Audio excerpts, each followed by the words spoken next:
Welcome back to episode 11, I believe. No, 12 of the Cardinal 12. Column.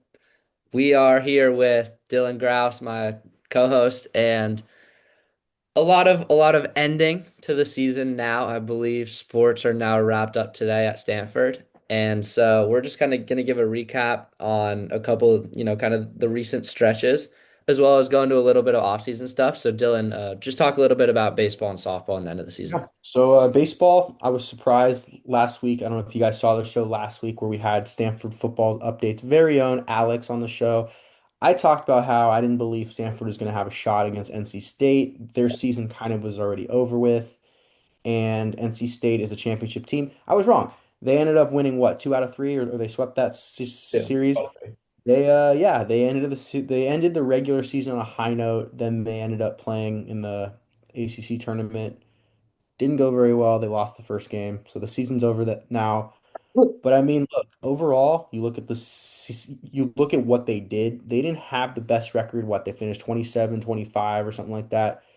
But last year they went like 22 and 33. So they lost a lot more last year than they did this year. In a way tougher conference too. So yeah, I mean, in a new conference as well. So look, I think Stanford baseball, we'll see what happens in the future, but I think they have a good chance to be pretty good, especially with the guys that they still have. They have a lot of young guys that are still for freshmen and sophomores who have the chance to be big time players. So I have high hopes. And then softball, you know, a little disappointing to say to say the least of how it ended. They won their first game against Binghamton in the NCAA regionals, but then they lost to Oregon. Didn't make it to super regionals, I don't believe. So their season didn't end the way that I thought it would. And, quite frankly, for a team that had as good of a year as it did, I was expecting a third straight appearance in the College World Series, but I mean, look, like we've been saying, new conference, new opponents, it's sometimes tough, especially when you have a long season like you do and you play the tough opponents that you do. You get tired and worn out. So I understand kind of how that ended. Makes some sense.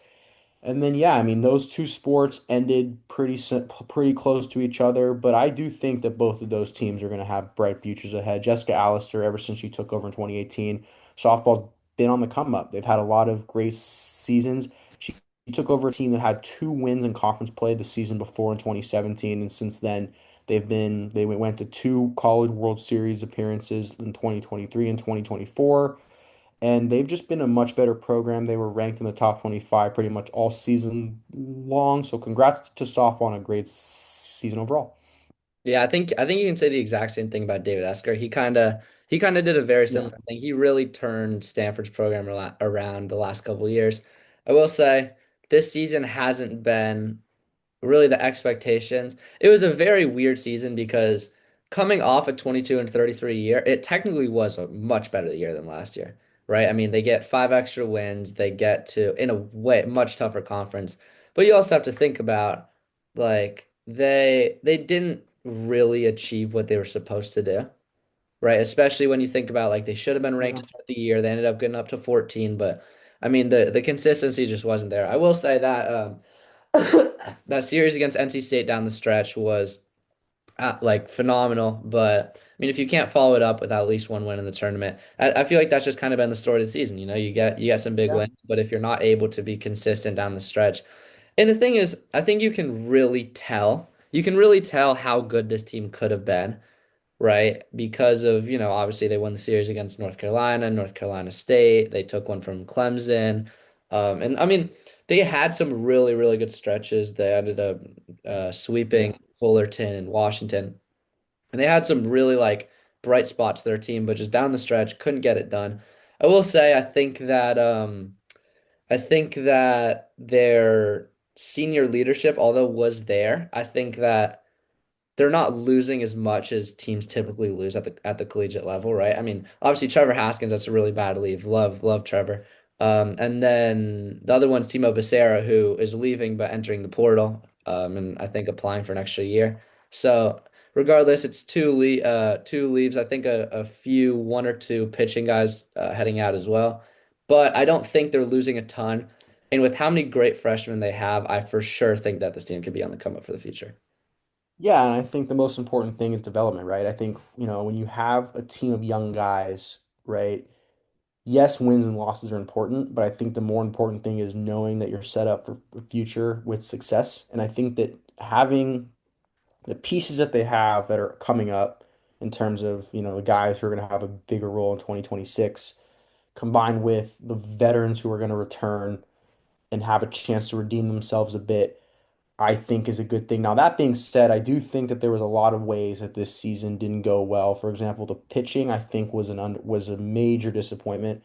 Yeah. You talk about a rotation that had the potential to be one of the best 1, 2, 3 in the nation with, Matt Scott, Joey Volchko, Christian, and all those guys, but they didn't really get the job done in their days that they were pitching. And the staff, I feel like, there's a lot of games when we had an early bullpen game or where the bullpen couldn't get it done and keep a lead or whatever.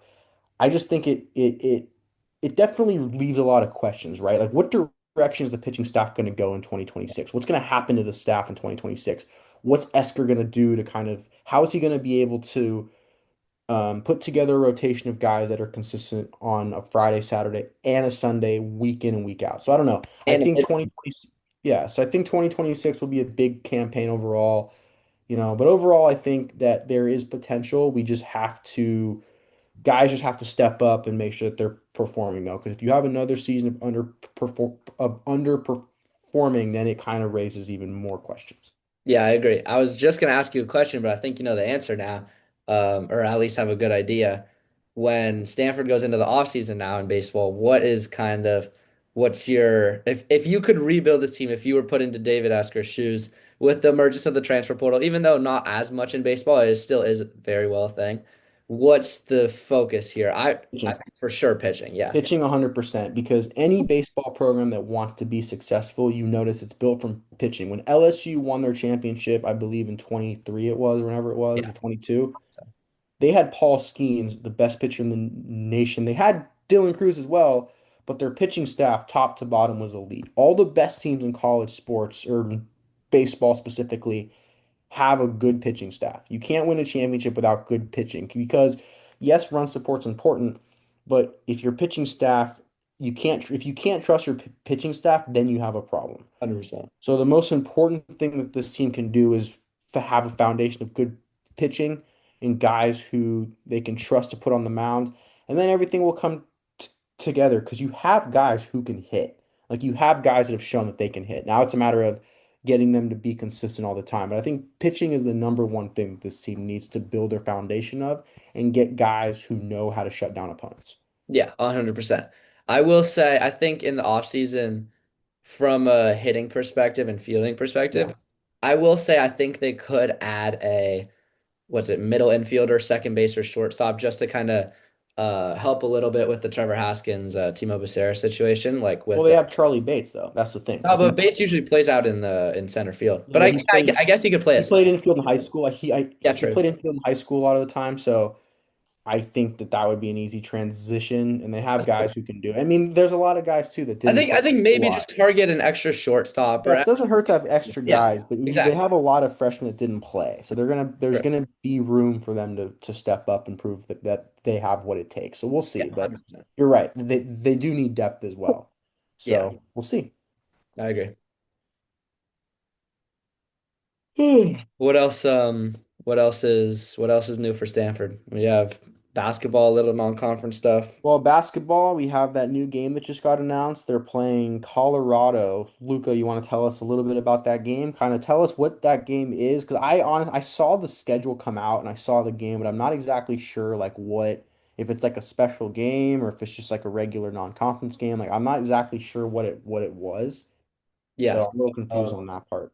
yeah, yeah. So Stanford plays Colorado December 20th is a Hall of Fame game, I believe, and it'll be played in Phoenix, Arizona at the Suns' current stadium.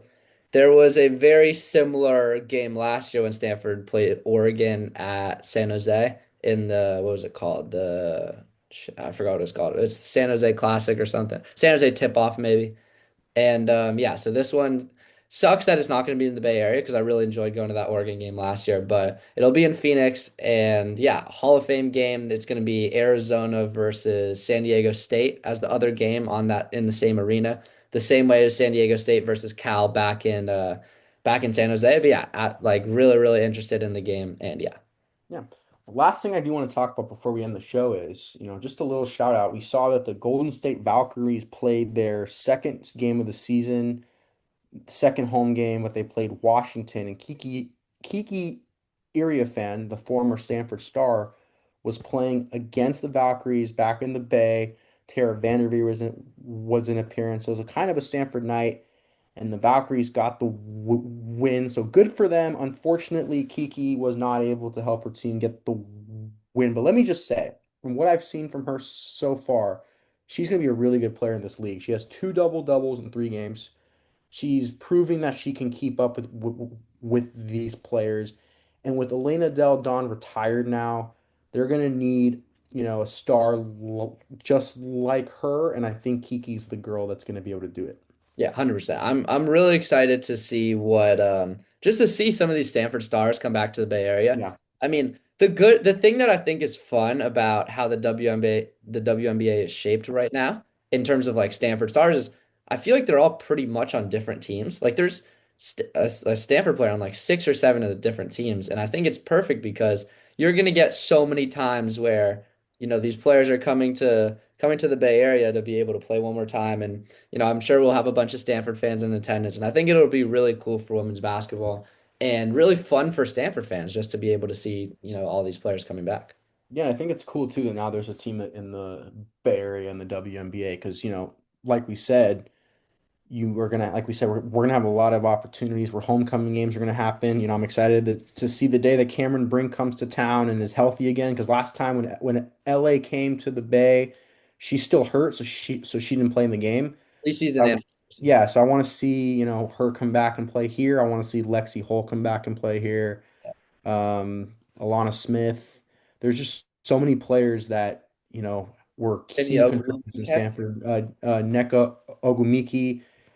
There's just so many players that have played in the Bay Area and college for Stanford that, are just tearing it up now. And it's just going to be cool to see them come back to their stomping grounds. And I'm sure too, look, Tara has been involved in college basketball forever, so she knows. So I'm sure every player in the league she's coached. So in terms of at Stanford at least, Yeah. so she's probably gonna be around a lot. It was cool to see her at the game last night. It was a great game. I saw part of it. They played really well. They started off slow, but then the second half they picked it up a bit and they ended up outscoring Washington, I believe, by a point in the fourth quarter, and they took home a 2-point win. So it was a close game.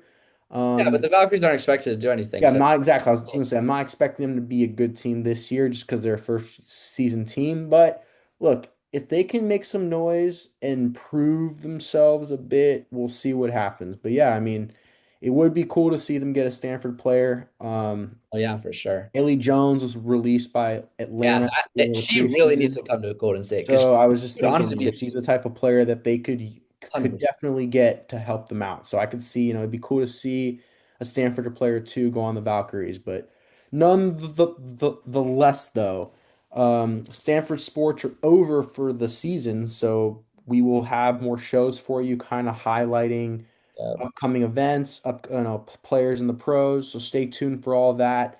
But yeah, there was unfortunately, guys, that is going to probably be it in terms of live coverage of games happening until August when football picks back up. But let's talk real quick about the football season. Just kind of not obviously every little game and everything, but let's just kind of do a brief thing. I'm excited. I think, record prediction, I'm not expecting much. I believe I'm looking Like at their 4. schedule. I could see 4-8 maybe. But hey, I think that you never know. You never really know with these games. Anything can happen. I would not be completely shocked if Stanford finished at 6-6. I'm not saying it's going to happen, Yeah. but you never know. You have a good coach in place. You have a GM and Andrew Luck who has a vision for the program. You have players. You did see a lot of guys leave, but it sounds like the Well, guys who you are guys come in. there are fully bought into everything. So I'm excited of what's going to happen in the fall. Yeah, 100%. And I think I don't know if I can speak for Stanford fans, but I will say I think 4-8 And in my opinion, I think we beat Cal this year. I think for sure, like we are had the better offseason than them 100%. We're gonna be at home. I think we take down the Bears this year. And I would say that 4-8 with a rivalry win over Cal honestly is a successful year. Now, let me ask you And this it's a step up. before we sign off. Do we have more wins or less wins than UNC with Bill Belichick and that Jordan Hudson girl roaming the sidelines every week? We're gonna have a lot less than them. They're probably gonna go Well, 8-4, 9-3. nah, I don't think they're going to be that good. You don't think so? No. There's a learning curve to coaching college football. Like Yeah. it's not the same because you're not you if you have to think about it, right? You're not coaching the same type of players you get in the pros. In the Yeah. pros, you're coaching a compilation of all the best players from college, right? In college, you'd be lucky if, 10 of your guys are that good. So it's a little bit different, and I do think there's going to be a learning curve there, but we'll see. We will never Yeah. know. I know Guys, thank you guys for tuning in. It was a great show. And Luca, do you have anything else to say before we sign off this week's show? yeah, just want to say appreciate everybody for tuning in, and hopefully hopefully we'll have some more coverage throughout the summer, but no guarantee. We'll see what we can do, and obviously we'll pick it back up for sure in August. So thank you guys for tuning in. I really appreciate all the viewership and everybody who had all the support. So thank you so much. Thank you to Dylan and thank you to everybody else. Yes, sir.